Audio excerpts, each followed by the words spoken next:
good day audience. This is your instructor Abdul Rafe here. Hope everyone is fine. Continuing on the lectures of hypothesis testing for A Level Mathematics 9709. Now concept number 4 will be starting, and concept number 4, which is lecture number 4, will talk about how do you do hypothesis testing for the normal distribution. Okay, so now the discussion will be on hypothesis testing for normal distribution, which is basically the Z-test, in which we have a lot of cases as well as continuity correction concept. When the number of observations are large, we need to understand that in the previous, just to summarize things, we have already talked about in concept number 1, 2 and 3, or lecture number 1, 2 and 3, about Poisson and binomial distribution, discrete variables, hypothesis testing for them, and how do we find the type 1 and type 2 errors for them as well. So let's get started. If we talk about case number 1 in hypothesis testing for the normal distribution, we need to understand, students, that hypothesis testing for normal distribution case number 1 is all about that the distribution population variable is a normally distributed. The population variance is also known, and the sample can be of any size, large or small. Okay, so I repeat the points. Case number 1 example is here, which is from the paper of February-March 2019, paper 7 variant 2, and this will be called our concept number 4, with a lot of small concepts related to normal distribution we will be talking about. It's a perfect question to understand all the different parts of normal distribution hypothesis testing. We need to understand that this is case number 1, which is basically that the variable is already normally distributed and the population variance is known. The sample size can be of any size. Okay, the sample can be of any size, large or small. So let's have a look at it. And in this video, we'll be also talking about for the first time the two-tailed test as well. Okay, so the time taken by volunteers to complete a task is normally distributed. We have been given in the past the time in minutes has been 91.4 and standard deviation as 6.4. Normal information that you write down that x is, you first always remember that you define the variable. We have to do hypothesis testing from the perspective of these steps. Okay, always remember hypothesis testing is done from the perspective of these tests. That step number 1 is basically we define the variable and state the null and alternative hypothesis. What is the rejection rule? Just the step number 4 will change. Step number 4 will be that instead of finding out the probability, we'll have to find the z value. Okay, we'll have to find the z value from the table. So let's continue. What we need to understand is basically a new similar task is introduced. Time t minutes taken by a random sample of 6 volunteers to complete. The new tasks are summarized by the summation of 568.5. The person Andrea plans to carry out the test at the 5% significance level of whether the mean time for the new task is different from the mean time for the old task. This is the hint here that is telling us that the person wants to carry out the test at the 5% significance level, students, whether the mean time is different for the new task from the old task as compared to old task. So we need to understand that part 1 is all about for 1 mark, that we have to give the reason to the person why they should use a two-tailed test. So why Andrea should be using a two-tailed test? So the word is in front of us that the examiner is telling us. In the previous concepts, we have talked about whether the mean have increased or whether the mean have decreased. In this case, it is about that the test is basically for the difference. Okay, it's the word, this test is for the difference of the mean. Test is for the difference of the mean. So hence it is basically we need to understand that this is basically, sir, a two-tailed test. Make sure to ask any questions. so that the queries can be answered as well. The next concept in this normal distribution hypothesis testing is that students need to understand, state the probability that a type 1 error is made. So the type 1 error in the context of normal distribution is different. Okay, please understand, I repeat my point. In normal hypothesis testing for a normal distribution, the context of type 1 error is different. I have written down in the notes as well. Let's talk about the type 1 error as well. The type 1 error in the context of normal distribution is basically the significance level of the test. So if you are trying to find out the probability of the type 1 error, students, it's all about the significance level of the test. So in this case as well, we have to tell the examiner that the probability of the type 1 error will basically be just the 5% significance level. You can write down 5%, or you can tell the examiner that this is 0.05. That's the probability of the type 1 error. The other part of the question is we have to explain the meaning of a type 1 error in this context.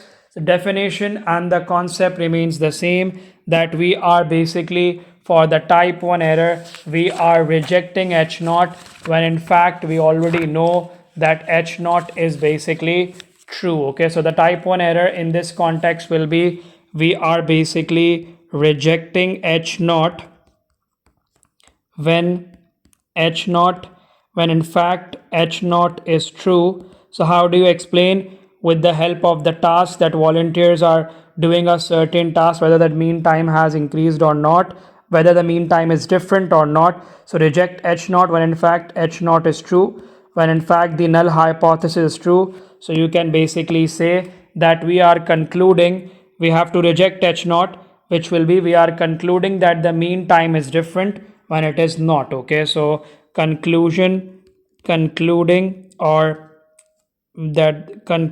that the mean time is different, concluding mean time is different when it is not. Okay, concluding mean time is different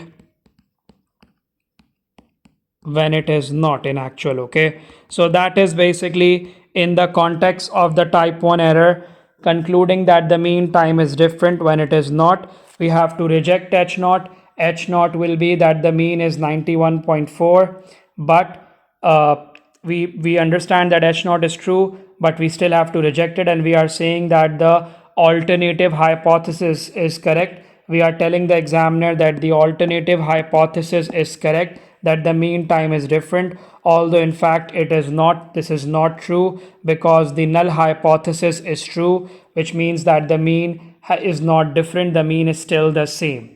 That is part number 2 done as well. Hope everyone will understand part 1 and part 2. Moving forward, we will have to carry out the test, which is basically for the 7-mark students. So let's understand the concept. How do you do a hypothesis testing for normal distribution for the 7 marks question? Let's read the question. We have to assume that, you may assume that the mean time, that the time taken for the new task are normally distributed. So we are assuming that the time which is taken for the new task are normally distributed. We have to state another necessary assumption and then carry out the test. Okay, so we have to carry out the test by stating another assumption. So the other assumption will be, because we are assuming that the that the times taken for the new task are normally distributed, so we have to assume that the standard deviation as well is the same, which is 6.4. okay, the standard deviation is also same, so we have to assume that the standard deviation is also same, which is basically 6.4. Now if we talk further, we need to first find out the, let's start with the concept of the steps of the hypothesis testing. Step number 1 is all about, step number 1, we have already defined the variable, that x is basically the mean time taken by the volunteers for the task which is to complete a certain task. Okay, so x is basically the mean time taken by volunteers, mean time taken by volunteers for to complete the task for a certain task. So that is basically, as we know, the variable. We write down, sir, the null and the alternative hypothesis next. So the null hypothesis is basically that the population mean is basically 91.4. The population mean will be 91.4, and the population alternative hypothesis will be that the population mean is not equals to 91.4. It is different. Okay, the population mean is not equal to 91.4. It is basically different. Students, once we have written down the null hypothesis and the alternative hypothesis, the next is basically finding out the test statistic value. So we have to find out now the test statistic value, which will be the population mean. And in order to find this, we have been given the summation of the t as well as the number of observations.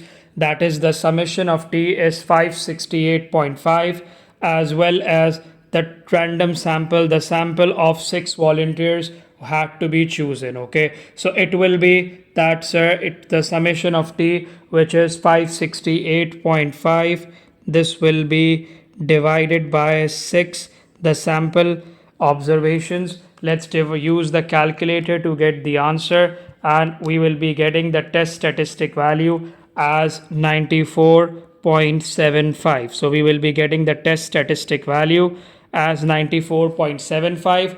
Once we got the test value 94.75, the next approach will be finding out the z value.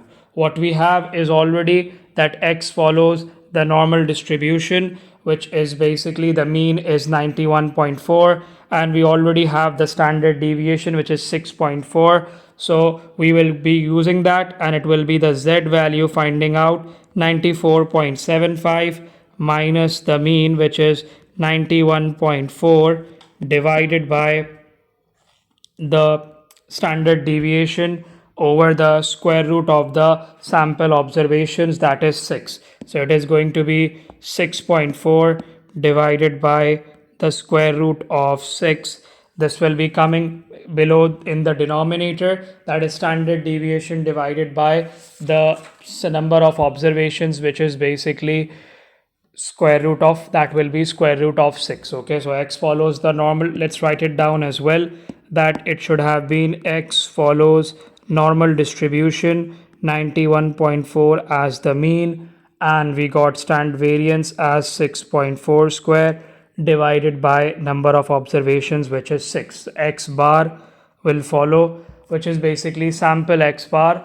It will follow a normal distribution with 91.4 as the mean, variance divided by the number of observations. Next, for your convenience, you should be able to make this, which is the normal distribution, that we will be having the mean, sir, which is basically the mean, and we can say that 91.4 is here, and definitely 91.4 is here, sir, and 94.75 must be somewhat here, 94.75. And we need to understand that what is the critical rejection region. Let's first get the value of z. So in the calculator, when we solve this, the value of z will be coming, students, 6.4 divided by of square root of 6. I'm getting the z value as to 1.282. So the z value is coming 1.282. Now this is our value coming, and now we have to compare it with the rejection region for the two-tailed test. Remember, students, we are discussing our two-tailed test here. So we need to understand that we are testing at the 5% significance level. So it means that because since we are testing at the 5% significance level, this highlighted part, this highlighter, and this highlighter part are the rejection regions, the critical regions. 5% means that 2.5% here and 2.5% here, and rest 95%, The highlighted color with the blue is the acceptance region. This is basically acceptance region of H0, while the outside region is basically of the rejection region, 1.282. So we talked about here will be that the Z value is coming 1.282, which will be of this way that we have to compare it. The Z value is basically 1.96 when the probability is 0.975, which is basically 1 minus 0.025. So the probability is basically 0.975. The Z value comes in. So here the Z value will be negative 1.96 for the negative part, the left hand side. We need to understand, students, in the normal distribution, the reject H0 will happen, that you will be rejecting the null hypothesis if the Z value is greater than 1.96. okay, so we will be rejecting H0 if the Z value is greater than 1.96. So in our case, as we can see that 1.282 is less than 1.96, so we will be, sir, accepting H0. We will be accepting H0, and the conclusion will be that there is not enough evidence that the mean time is different. okay, there is not enough evidence, there is not enough sufficient evidence, or there is not sufficient evidence that the mean time is different. There is not sufficient evidence that mean time is different. That is why we are accepting H0, that the mean time is still 91.4 and the mean time is not different. There is not sufficient evidence that the mean time is different. So here we go, this will be our conclusion. That's how we will be getting all 7 marks. So students need to understand that, just to summarize things up, that if your Z value is greater than 1.96, you have to reject H0. It comes in the critical region, rejection region. If your Z value is less than something 1.96, that also comes in the critical rejection region for our two-tailed test. Since my Z value is somewhat coming in here between, so this blue shaded region is the acceptance region, we will be accepting H0, concluding that the mean time, there is no evidence that the mean time has changed, the mean time is different, concluding of that. okay, so we need to understand that students will be getting couple of marks for the conclusion, the Z value. So basically 2 marks for this thing, then 2 marks for solving out, getting the Z value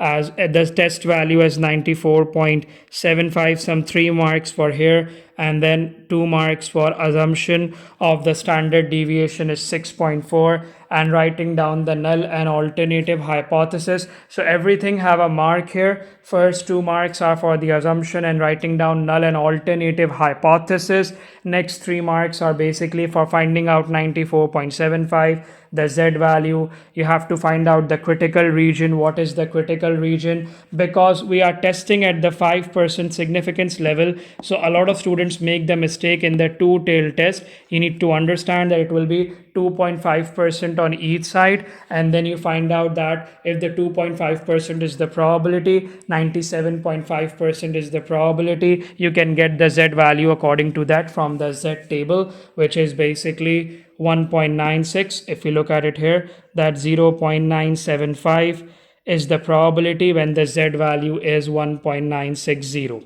So this is how we solve normal distribution. Make sure to practice and ask any questions, whatever difficulty you are facing. Thank you. Have a great day. Take care. Bye.